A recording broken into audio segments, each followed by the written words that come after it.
que je voudrais dire, c'est que c'est vraiment, comment dire, la vie et la traversée de mon propre deuil qui m'a amené à remettre en cause tellement de choses dont j'étais sûre avant. En fait, quand notre univers s'écroule, il n'y a plus de certitude. Et je dirais même que tout ce qu'on sait ne sert plus à rien. On oublie tout. On est juste confronté à ce vide sidéral qu'on va tous traverser un jour ou l'autre pour des raisons différentes, parce qu'on n'a pas tous les mêmes, comment dire, les mêmes accroches, on n'a pas tous la même, comment dire, les points d'ancrage sur des choses précieuses. Il y en a, ça va être, si leur maison disparaissait, leur maison c'est tout, ils ont tout mis dans la maison, et tout d'un coup, plus de maison. Bon. Et on peut même se demander, vous voyez, c'est intéressant de voir ce qui se passe dans le monde. En ce moment, il y a pas mal de mouvements, n'est-ce pas? Et il y a beaucoup de gens qui perdent beaucoup de choses. Ce qui m'a frappé, et ce qui me frappe toujours quand il y a des événements comme ça, c'est que parfois, on entend des gens qui témoignent et qui disent « il y a eu tellement de solidarité. Mes voisins sont venus, mais j'aurais jamais cru, je les avais jamais vus. Et ça fait chaud au cœur, ça fait du bien, etc. » Et si tout ce qui nous arrive était pour nous ramener justement à l'essentiel, à sortir de notre nombrilisme et de s'ouvrir aussi, que voilà, on rencontre quelqu'un tous les jours, un voisin, on lui dit à peine bonjour. Ça, vous savez, ce côté, bon, tant que moi ça va, bon, je m'occupe pas du reste. Hein. Et si on était amené justement à travers nos épreuves à retrouver notre humanité, notre dose d'humanité. Quand on souffre, on devient plus humain quelque part, parce que on se reconnecte à quelque chose de profond, à un essentiel à l'intérieur de nous. La mort nous ramène à l'essentiel. La mort nous ramène aussi à accueillir notre impuissance.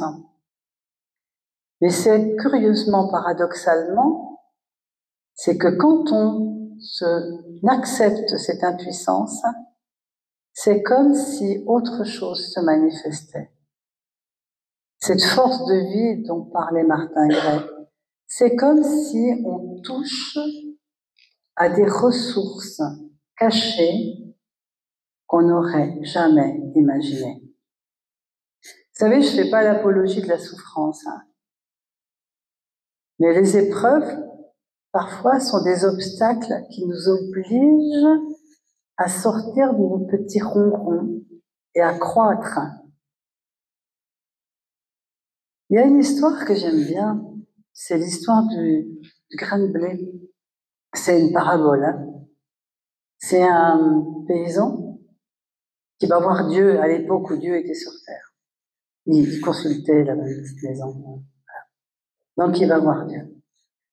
Et il dit, Dieu, écoute, voilà, tout ce que tu fais, c'est extraordinaire, tu as fait un monde merveilleux, incroyable. Mais franchement, moi, pour faire pousser le blé, je pense que je suis vraiment plus apte et que je sais exactement ce qu'il faut. Donc, puisque tu peux tout, est-ce que tu pourrais me donner juste ce qu'il faut pour que mon blé pousse? Dieu lui dit, bah écoute, ok, qu'est-ce que tu veux? Bah, il lui dit, écoute, voilà, quand j'aurai besoin d'eau pour le blé, j'aimerais que tu amènes de la pluie. Puis quand j'aurai besoin de soleil, j'aimerais que tu amènes du soleil. Dieu dit, bah écoute, tu me demandes et on fera. Et donc, ça se passe comme ça. Le paysan, il plante, et puis, c'est très sec. Dieu, amène-moi de la pluie, s'il te plaît. Après, Dieu, là, il y a trop de vent, c'est pas bon, là, ça va le dessécher. Bref, il lui demande tout le temps et Dieu lui donne. À la fin, le blé, il pousse, il est beau, il est magnifique. Vous savez, un épi doré, gonflé. Le paysan est trop fier. Il en coupe, là, il va voir Dieu. Dieu, voilà le résultat de mon travail. Et Dieu, il fait, magnifique. Mais attends, ne pars pas. Est-ce que tu veux bien ouvrir l'épi? Alors le paysan, il ouvre. Stupeur. C'est vide. C'est minuscule, tout petit crâtre. Alors là, le paysan comprend pas, mais il dit, mais qu'est-ce qui s'est passé? Et Dieu lui dit, parce que tu n'as pas voulu de vent, parce que tu n'as pas voulu d'adversité, parce que tu n'as pas voulu de tempête, parce que tu n'as pas voulu de sécheresse, ton blé n'a pas pu trouver sa force.